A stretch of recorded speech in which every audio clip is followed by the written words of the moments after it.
शराब। नमस्कार दोस्तों, आज हम बात करेंगे शराब के बारे में, इसके दुष्परिणाम और इसकी लत को कैसे छोड़ा जा सकता है। शराब जो चुबाने की क्रिया से बनाया जाता है। ध्यान रखें, मदिरा, सुरा या शराब अल्कोहलीय पेय पदार्थ है। रम, विस्की, चूल या महुआ, ब्रांडी, जीन, बियर, हंड्रिया आदि सभी एक है क्योंकि सब में अल्कोहल होता है। हाँ, इनमें अल्कोहल की मात्रा और नशा लाने की अपेक्षित क्षमता अलग अलग जरूर होती है, परंतु सभी को हम शराब ही कहते हैं। कभी कभी लोग हरिया या बियर को शराब से अलग समझते हैं, जो कि बिल्कुल गलत है। दोनों में अल्कोहल तो होता ही है। शराब अक्सर हमारे समाज में आनंद के लिए पी जाती है। ज्यादातर शुरुआत दोस्तों के प्रभाव या दबाव के कारण होता है और बाद में भी कई अन्य कारणों से लोग इसका सेवन जारी रखते हैं। जैसे बोरियत मिटाने के लिए, खुशी मनाने के लिए, अवसाद में, चिंता में, तीव्र क्रोध या आवेग आने पर, आत्मविश्वास लाने के लिए या मूड बनाने के लिए आदि। इसके अतिरिक्त शराब के सेवन को कई समाज में धार्मिक व अन्य सामाजिक अनुष्ठानों से भी जोड़ा जाता है, परंतु कोई भी समाज या धर्म इसके दुरुपयोग की स्वीकृति नहीं देता है।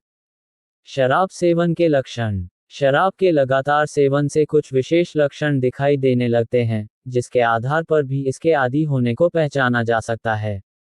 जैसे, हमेशा शराब सेवन करने की प्रबल इच्छा या तलब, असरदार टॉलरेंस, नशा के लिए शराब की मात्रा में बढ़ोतरी, शराब छोड़ने पर शरीर में कंपन होना, रक्तचाप अनियमित हो जाना, घबराहट, बेचैनी होना, कानों में आवाज सुनाई पड़ना, आंखों के सामने कीड़े मकोड़े चलते नजर आना, भयभीत होना, नींद न आना आदि। दोबारा सेवन करते ही इन लक्षणों में सुधार होना पाया जाता है। लंबे समय तक अधिक मात्रा में सेवन करना, रुचिकर कार्यों से विमुख होने और अधिकतर समय शराब की तलाश में बिताना या नशे के प्रभाव में रहना, शारीरिक व मानसिक दुष्प्रभावों के बावजूद सेवन बंद नहीं रखना या कोशिश करने के बावजूद सेवन बंद नहीं कर पाना, सामाजिक, व्यावसायिक, पारिवारिक क्षेत्रों में हनन, शराब का आदी होना। जब लोग शराब का सेवन जारी रखते हैं तो धीरे धीरे ऐसी आदत बन जाती है कि उसे छोड़ पाना मुश्किल हो जाता है। वह व्यक्ति के जीवन का अभिन्न अंग बन जाता है। छोड़ने की कोशिश करने पर नाना प्रकार के शारीरिक व मानसिक परेशानियां होती है और व्यक्ति इसका लगातार सेवन करने के लिए बाध्य हो जाता है।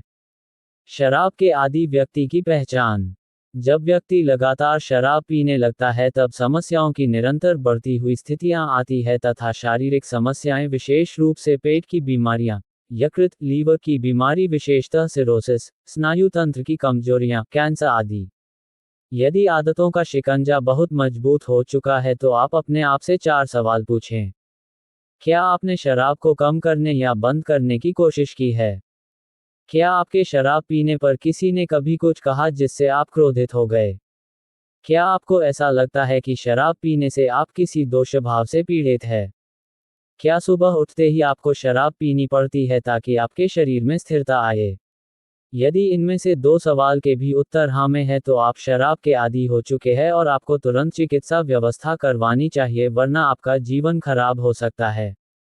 शराब से शारीरिक क्षति। शराब छोड़ने के उपाय। सबसे पहले शराब पीने वाले खुद ये तय करें कि अब मैं शराब नहीं पीऊंगा, तो चिकित्सक इनकी मदद कर सकते हैं। देखा जाता है कि परिवार वाले तो उनके इलाज के लिए तैयार रहते हैं, किंतु व्यक्ति स्वयं इलाज नहीं कराना चाहता। ऐसी हालत में चिकित्सक का प्रयास सार्थक हो ही नहीं सकता। 2. मनश्चिकित्सा केंद्रों में नशा विमुक्ति केंद्र होते हैं जहां डिटॉक्सिफिकेशन द्वारा शराब छुड़ाने तथा उसके उपरांत मोटिवेशन थेरेपी, फिजियोथेरेपी तथा ग्रुप थेरेपी द्वारा इससे निजात पाने की कोशिश की जाती है। स्वयं व्यक्ति के प्रबल इच्छाशक्ति तथा परिवार के सहयोग तथा चिकित्सकों के सतत प्रयास से सफलतापूर्वक इसका इलाज संभव है।